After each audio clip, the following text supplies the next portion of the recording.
Hello mga tol!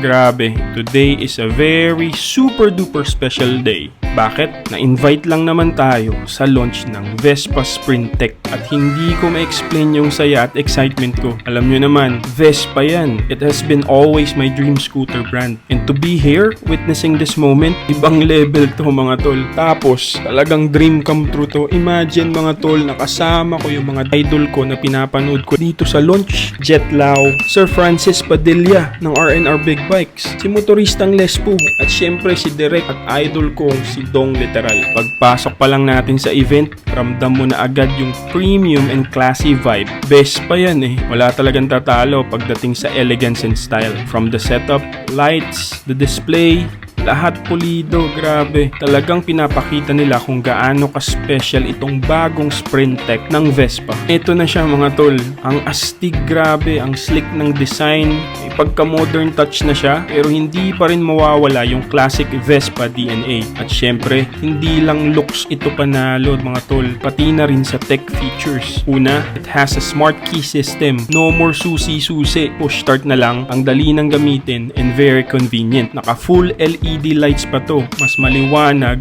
mas stylish, at syempre, mas safe ka sa gabi. It has a 5-inch digital TFT display. Grabe ang high-tech, no? Full color screen para sa better navigation and info sa display. At eto pa, pwede mong i-mirror ang mobile phone mo dito. And also, it's boasting with the new engine performance. Mas efficient, mas powerful, sakto para sa smooth and exciting rides. Alam nyo mga tol, habang tinitignan ko tong Vespa Sprint Tech, hindi ko mapigilang isipin that this was my dream scooter brand. Vespa has always been iconic, and now, with the new technology, mas lalo pa itong nag-level up. Grabe, sobrang honored talaga ako to be here and witness this amazing milestone at pag-launch ng new Vespa Sprint Tech.